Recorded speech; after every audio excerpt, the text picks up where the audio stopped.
This is the Balanced Advisor Podcast with Dr. Travis Perry, helping financial advisors like you achieve balance in their lives.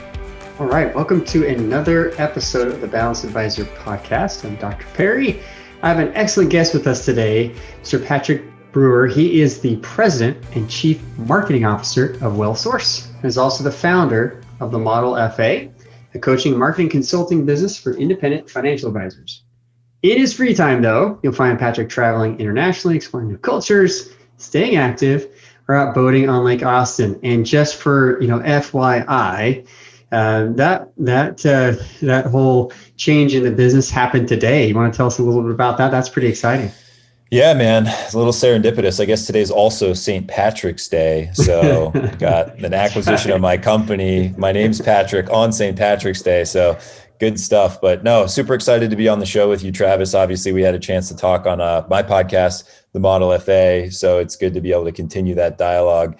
And yeah, so my company, I built an RIA over the past 4.5 years called SurePath Wealth. And today was the date of the acquisition of that company. So very excited for the next chapter where I'm going to be kind of growing a larger firm. Got about 60 plus team members now, and we've got a big vision. So it's good stuff, but appreciate you mentioning that. Absolutely. And, we got Patrick, I've got green on, I've got a ton of Irish. We've got I can see there's a little red in your beard. So I think we're both representing today. We are. Love it, man. Love it. Well, listen, I know you got a lot that you're handling. You've got your own business. You've got this merger acquisition, that's happened today that has really been something I know you've been working on for a while, right? And there's a lot of balls in the air on that. You also help advisors, which we'll get into later in the podcast. So with all that, plus family life, personal, hobbies and goals, what is your definition of balance? Not like how you do it, but what's your definition, man? I want to know kind of where you're at.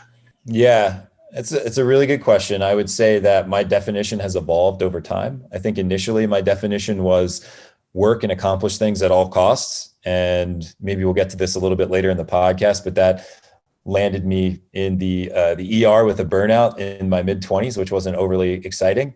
And I think as I've gotten older, more mature, taken some lumps in business and in my personal life, and obviously had some successes and some fantastic times as well. I feel like balance is more about oscillating and coming back to an equilibrium. So, sometimes you need to go out of balance to stay in balance. As weird as that sounds, like there's times when you're working where you just need to go a little bit out of balance, but it can't be for such a sustained period of time where you blow up all the other commitments, relationships, and other things that you have in your life and your health. And on the flip side, there needs to be times where you're going the other direction, where you have time off, time for passions, time for leisure.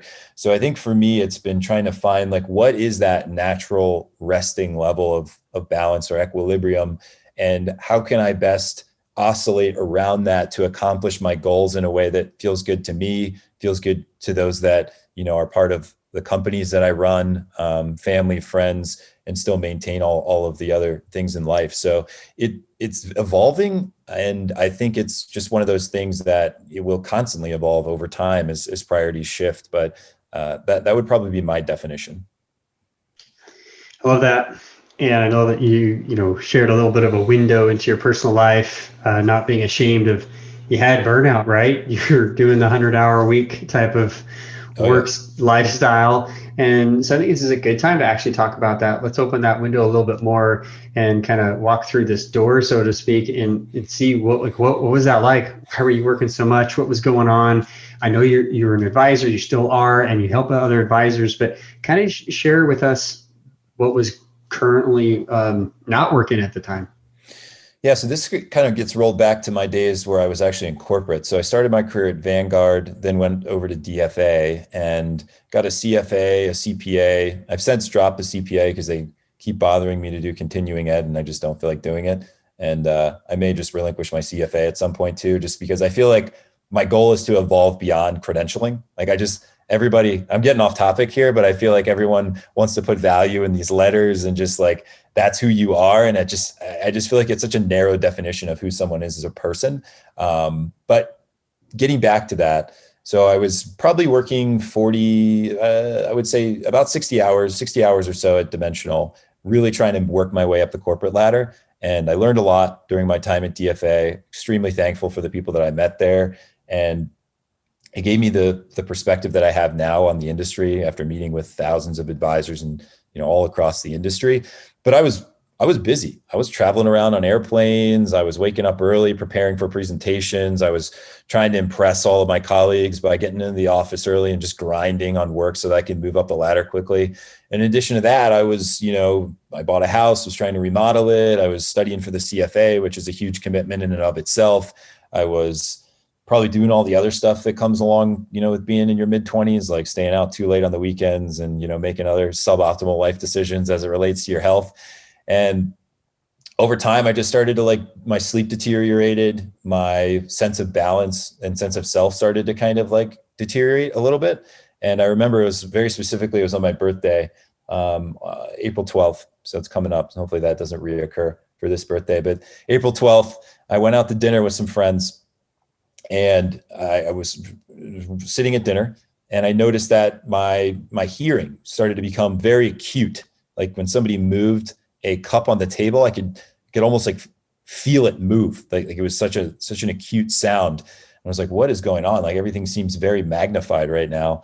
And then the next thing I noticed is my vision just started to kind of go black. And I was like, I need to get out of here. So I got up from the table and walked outside. And then I noticed that, I guess I didn't notice, but I just couldn't see. I was just and I guess I fell over on the ground, passed out. So I got taken to the hospital and, they told me that I had a panic attack. So I'm like, okay, that's really weird. I've never had a panic attack. I've never really struggled with anxiety or anything like that. And that was a good 6 months of, me having recurring weird anxiety symptoms, panic attacks that, they're really, really strange. It's a very acute sensation for anyone who's ever had them. And if you haven't had them, it's even hard to understand what that is.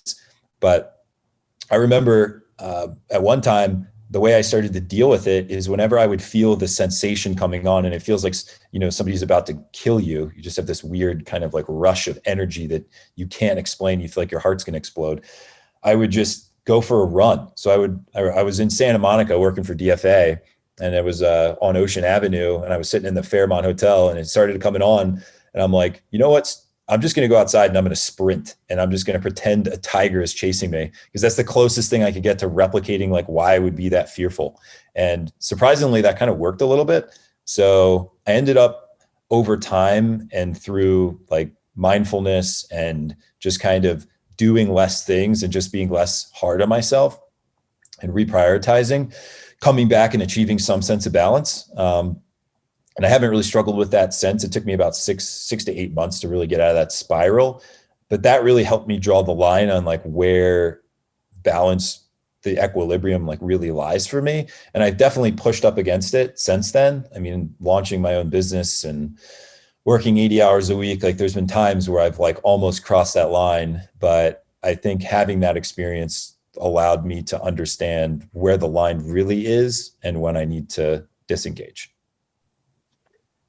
Wow, thanks for sharing that. That's not an experience that most people recognize. Hopefully they won't have that experience themselves, but being able to explain it in that way, I think people have experienced anxiety to some level, right? Mm-hmm. Or maybe even high periods of stress, but you don't get it unless you really have experienced it. Now I know what anxiety feels like because of my past and my stressful periods of time. But to describe it that way, that really truly is that fight or flight syndrome where you feel the intense adrenaline rush and then you're sprinting out the door. Something that I noticed that you said a few times, and that's this reprioritization, getting your priorities in order, that really your sense of balance comes with living priorities, which is exactly the whole essence of the book, Achieving Balance, that I wrote. The idea in that very first context was that balance, that in our current 1980s definition is not balance. it's lunatic. There's no way you can achieve perfect balance. It is a constant flow, in equilibrium, as you've pointed out, that you're constantly out of balance, trying to reprioritize. I love that idea, and that is absolutely true. And most advisors I interview, most advisors to advisors, would also agree. So speaking of other advisors out there in the industry, you've been with DFA, you have your own business, you've interviewed other advisors on your podcast, you interact with so many. What would you say is probably one of the biggest issues for other advisors in the industry? You're trying to keep that equilibrium, trying to stay prioritized. Yeah, I think our industry is unique in the sense that we ask advisors to do a lot of different things. So as an advisor, you're expected to do investment management, financial planning, marketing, business development, client relationship management, conflict resolution, project management, operations, compliance, all of these different skill sets that and activities that pull from different parts of your brain and just like your overall like mental and energy stores. So, I mean, after meeting with thousands of advisors in varying capacities throughout my time at DFA, in my consulting at Model FA, working with advisors and being an advisor at SurePath, now WealthSource after the acquisition, I found that people really just want to do the thing that they're uniquely skilled at doing. And they want to spend as much time ideally doing that. And that's ultimately what creates the most opportunity for them, for their team, their family, and produces the most enterprise value. So I think the challenge is the industry, the way it's structured itself, it's with this high payout kind of model where you've got like corporate RIAs and broker dealers and the like that say, hey, you're the advisor, you're the business owner, we're going to pay you 93%. And we're going to give you like this little bit of technology, some basic compliance, and you go out there and you get them, right? And what you get them means is you now own all of those core functions of that business, and you are solely responsible for evolving that strategically and otherwise to the point where you can finally eke out an existence and a quality of life that works for you and your family. And some people make it and some people don't, from what I see, right?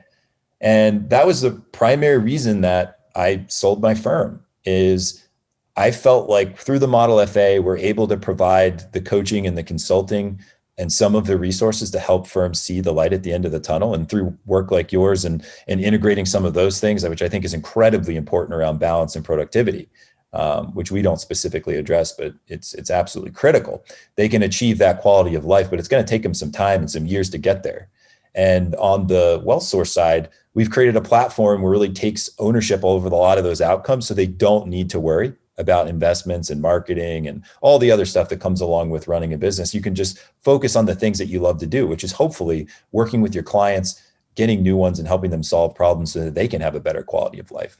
But I feel like the core issue is just the industry's set up to cash flow advisors, kind of like an annuity, and they take about 10% of their net revenue and they don't really solve any of the hard problems. And then the advisor's kind of left to figure it all out. And that's what creates that cycle of, well, I brought somebody in and like they left and now I got to bring somebody else in and I haven't created an SOP for my operations and my operations manager just left, or she's, they're out on maternity leave. Then they got to jump back in the business. And it's just this constant process of, never being able to have enough time to do the things that are in the business. And then the bigger issue is 80 to 90% of the things that are on the advisor's list to do are not really what light them up. So their energy stores are depleted by having to do all these activities that they really don't enjoy doing.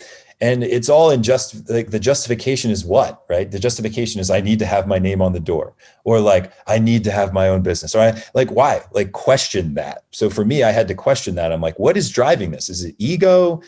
What's driving it? And I think it really starts with the process of introspection around who are you? What do you want? What is actually driving you? Like, what is the outcome that you seek?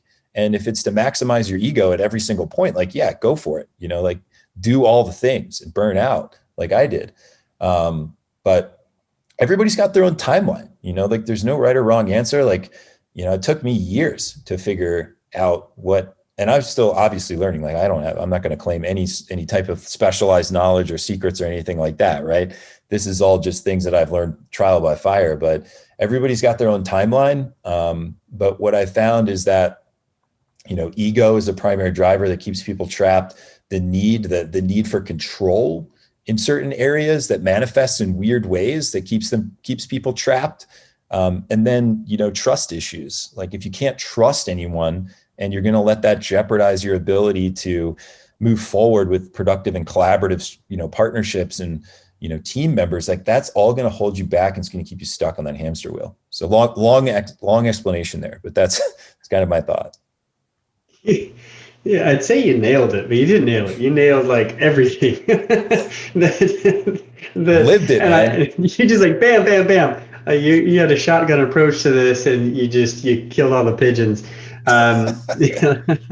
One that you knocked out of the sky was this idea that the industry has got this incredibly high payout, but then you own it, right? There's a huge liability. Like who talks about, hey, when you get 100 clients and you don't have every compliance, thing dotted and crossed to all the right places, you could be sued. Like that doesn't ever come up in a hiring situation. Nope. Yet as soon as you get these clients that the broker dealer has you go and find, now you've got to service them. And now you got to learn how to service. And that takes away from being able to go find new clients.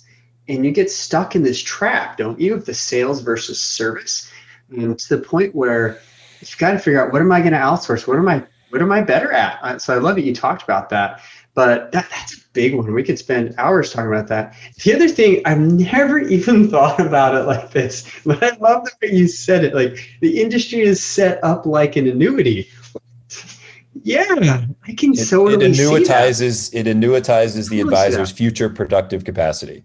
So like Yeah. all this is just basically people solving really easy problems that can be automated and then annuitizing the advisor's productive capacity. That's all it is.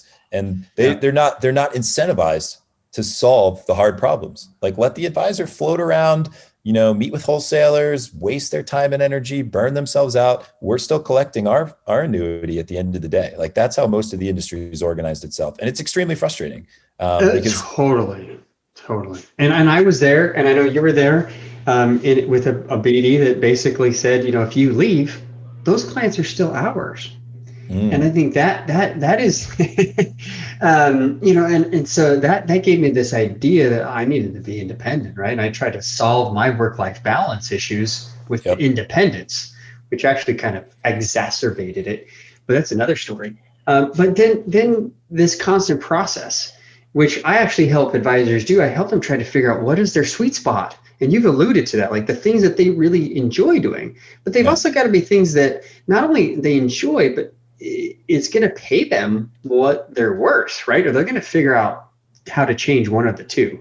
Advisors are typically advisors because they like relationships. Otherwise, they'd be accountants, right? They work somewhere else. No offense, accountants. And I know you're dropping your CPA maybe someday, but no offense. The reality is that those are the things that they enjoy. They like the relational type of nature of the business.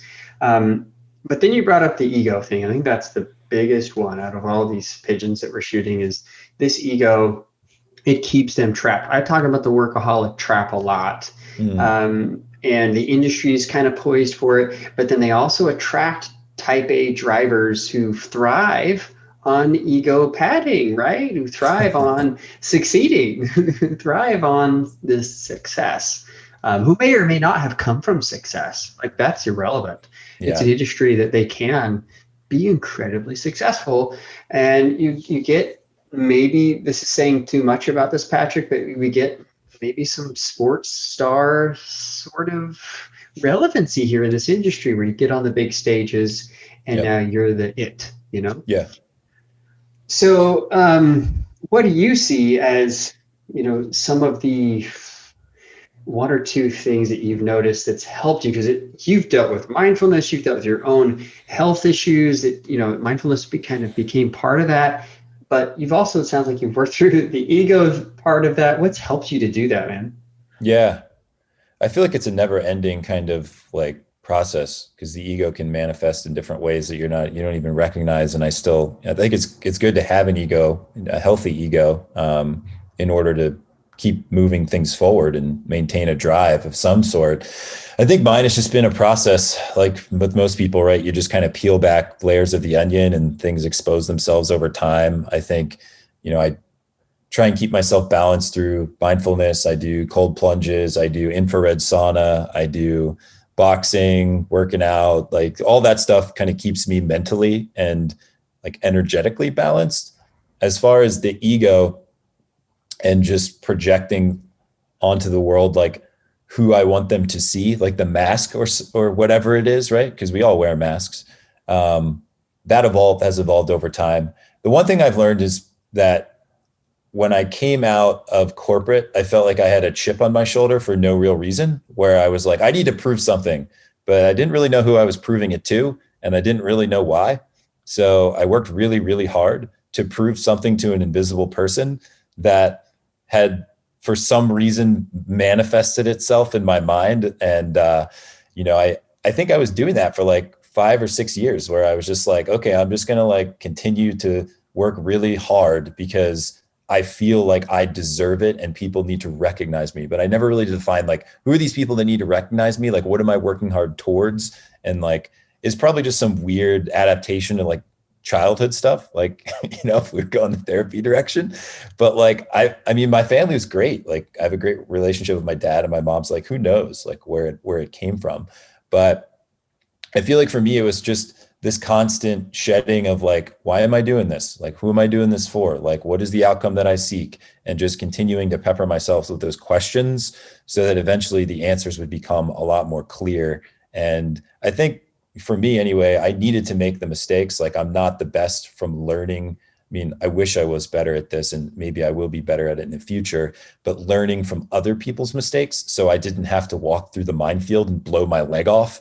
I feel like for me, it was important for me to kind of go through that minefield, and that really helped me internalize it through pain, struggle, and just, all the other things that come along with wins and losses in business and in your life. But look, I'm in a good place now.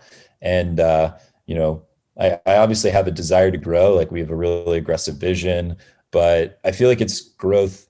If it didn't work, I don't think I would care. I don't think it would devastate me. I think it's more now I want to grow for the people around me and less for me personally and for my own like vision of who I need to be. Like, at this point, I don't really care. I think it's more about like the collective and like making sure that people get what they want from what I'm able to manifest and deliver to the world. So that's where I've landed.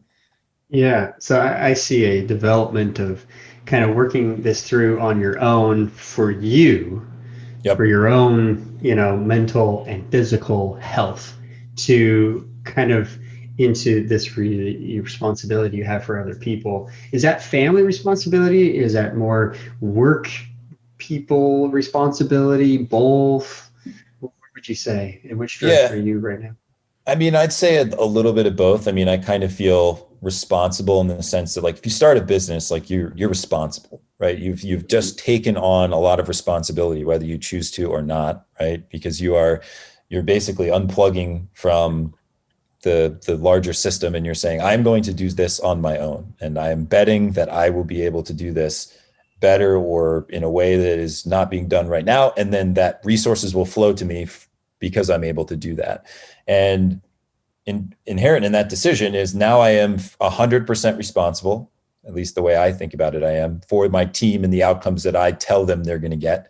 And I place a lot of, I just hold myself accountable to that. And then the same thing in my personal life with the family. And, I think it's going to be different based on the stage of the business that you're in, on kind of how that could manifest and the ways that it evolved. And for me, it obviously oscillates over time. Now with the acquisition and kind of merging my team together, I'm trying to be very mindful about how, everybody, and I have been up to this process where everybody sits and make sure they have a role that they feel good with, that, their incentives and accountability and everything is communicated appropriately.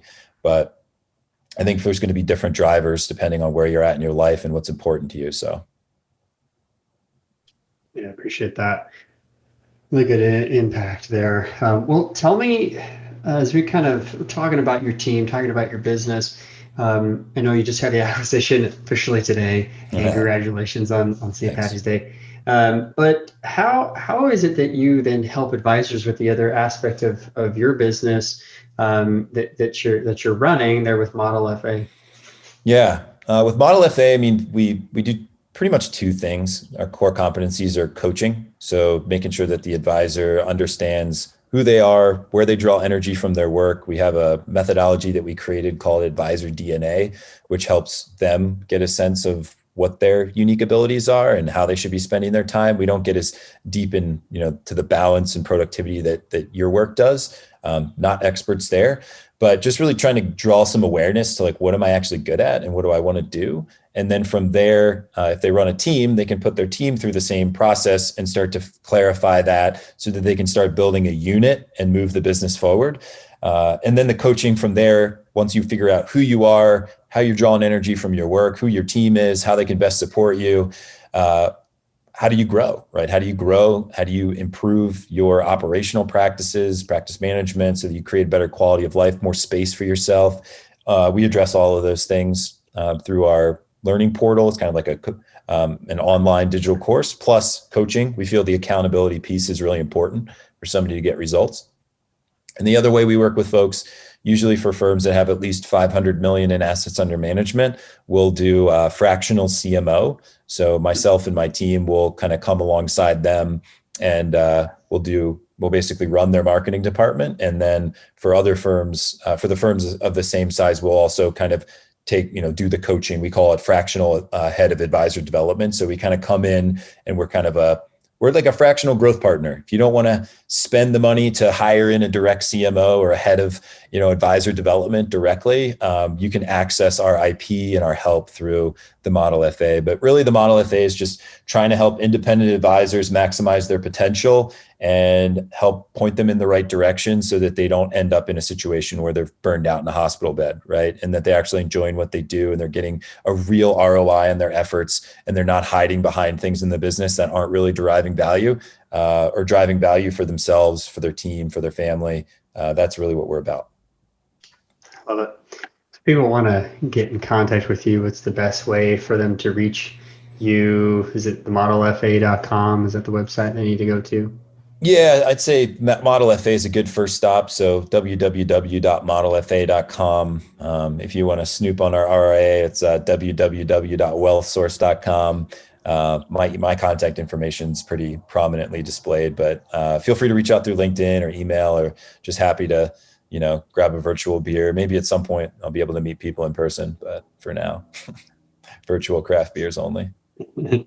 Yeah, it's an interesting world we're living in right now. I actually was on another interview with an advisor, two advisors, who he had a happy hour every Thursday where he'd, just hang out with people and try to relate through Zoom. And, those things are really important right now. So I appreciate you bringing that up and how they can get some value from working with you, Patrick. There's something else that I want to bring up that I actually found out right before this podcast, because I'm interested in it. And I know a lot of advisors, either if they have a podcast or trying to get going on a podcast, you also provide as part of this service to help those to edit their podcast and get it out, don't you?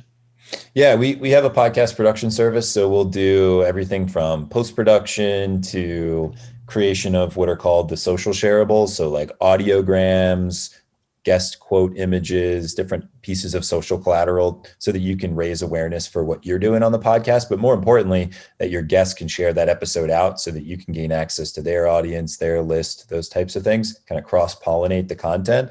So we do offer that service. At this point, we've only offered it to our fractional CMO clients. But if somebody is long-term and they have a desire to do podcasting and they're looking for help, like we can absolutely help with that. That's wonderful.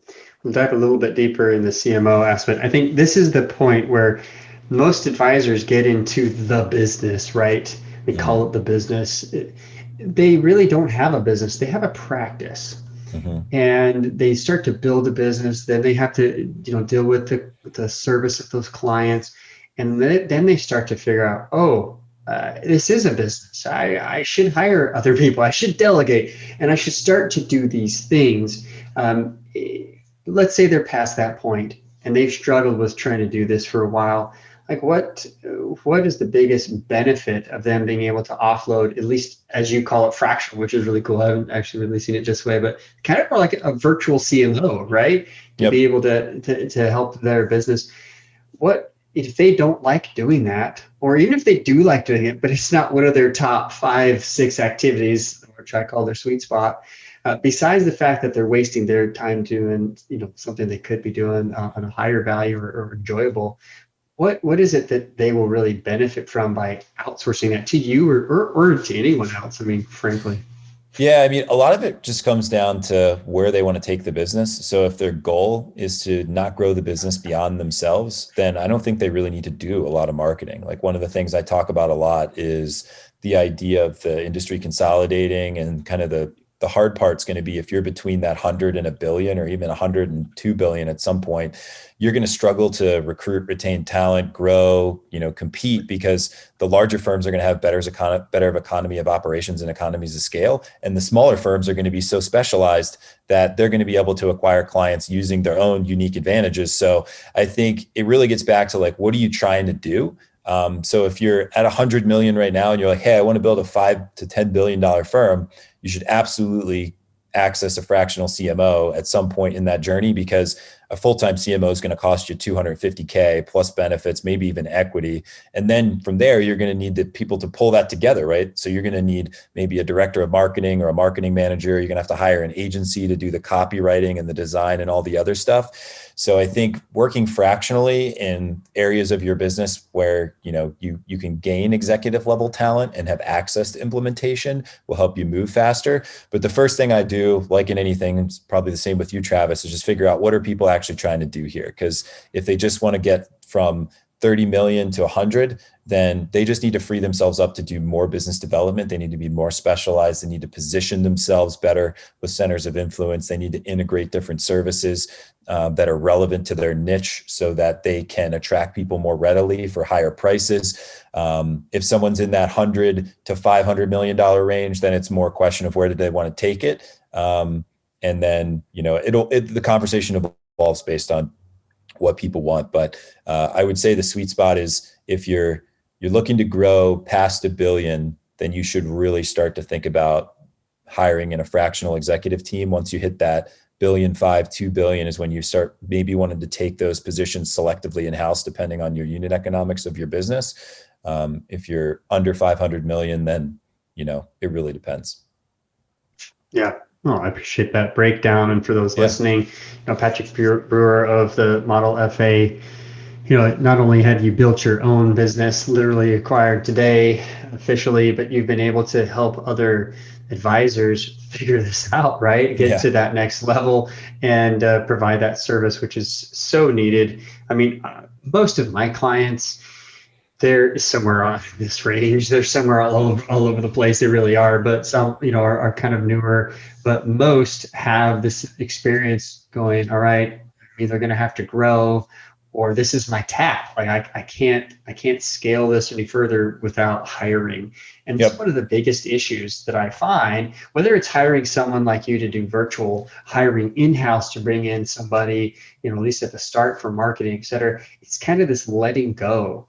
Talk to us about, the psychology of letting go, of being able to delegate, of being able to hand this off to someone else who can A, do it better than you, and B, this will free you up. But, we know the benefits, but what's the psychology of really kind of letting this part of the business go when you've worked so hard to build it? Yeah. I mean, I feel like, what's that quote? It's basically like, you want to go further, go together. You want to go faster, go alone. Or maybe it's by you flip those two things. I can't remember. I'm the worst with quotes. But I would say that the psychology of it, and you'd probably do a much better job, so maybe I should just repose the question to you. But for me, the psychology of it was, this really hurts having to do these things I'm not good at. How long am I willing to entertain the idea that I'm good enough at this before I'm willing to get rid of it? And I think the key here, and this is critical, most advisors for the hard parts of their business, they want somebody to take the pain away, but they aren't willing to pay enough to have somebody who's strategic in nature to help them resolve that pain, or they're expecting a painkiller instead of a vitamin. So if something is really painful in your business, like I'm having trouble with growth, okay, there's a million things that could be wrong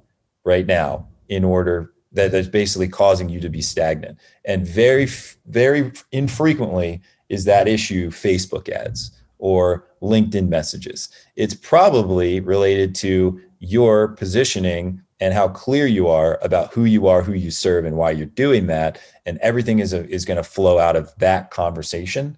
So I would just caution advisors, when you delegate, make sure that you're delegating at the right time, and you're not delegating areas of your business that are very difficult to delegate unless you're paying a reasonable sum of money for someone who's actually got the experience and track record in order to solve that particular issue.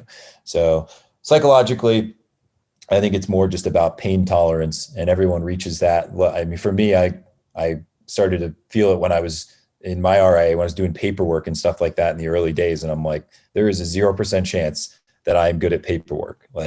So I need to bring somebody in here. And I took a big pay cut. I was paying myself like $100,000 in the beginning when I brought over the initial round of clients, and I cut my salary down to $40K. And then I brought in, a director of operations to handle the paperwork.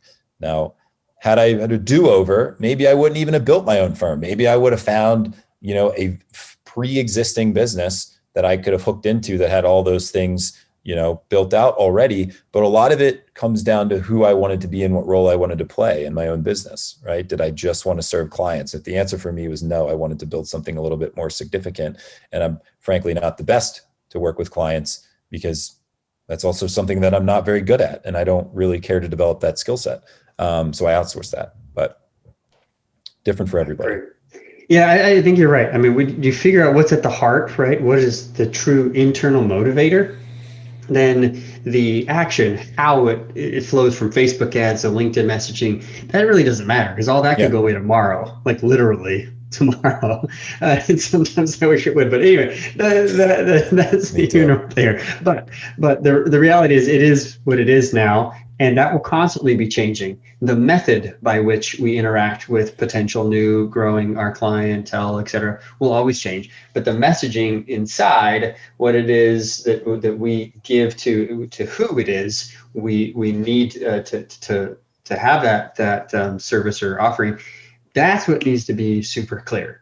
But then you also mentioned like delegating at the right time. That's when I think that I get asked all the time, like, should I hire now? And it's, well, hire first and then you deal with it later. Kind of what your approach was, like you hired because you knew you needed to get to the next level. And that's it. That is a tricky one when it comes to this delegation factor. But Dr. Patrick, I think you did well breaking down the psychology of this and helping us understand, like, it really is true though. Human change, more times than not, is usually when something is so painful, that pain becomes more, painful than that solution. And so then they become desperate though. This is what I find. I find, oh, this is killing me. Yeah. Then and so they grab at straws. Decisions. Yeah. Then you start making those decisions that aren't solid because you don't have the time and the mental energy to evaluate the right decision. No. You're in the hospital bed making decisions about your health. Like, are you seriously, are you checking blogs about smoothies at that point? Like, no, like it's just a really crazy conversation to have. But for a guy that has been there and done that, it's good to think mindfully, get to that spot where you can think logically. Most of us make decisions on emotion. And I think this is where advisors get tripped up with their own clients. Clients don't typically invest logically. They're investing emotionally for something they want to gain, something they want to get in the future. They get upset when the market doesn't time, things right for them. And advisors get paid to really help manage that interaction. So like you said, if you don't want to manage that interaction, get out of that part of the business. You can partner with other people. If you don't want to deal with the CMO operations, the marketing, everything else that goes with it, find ways to, at the right time, delegate those functions.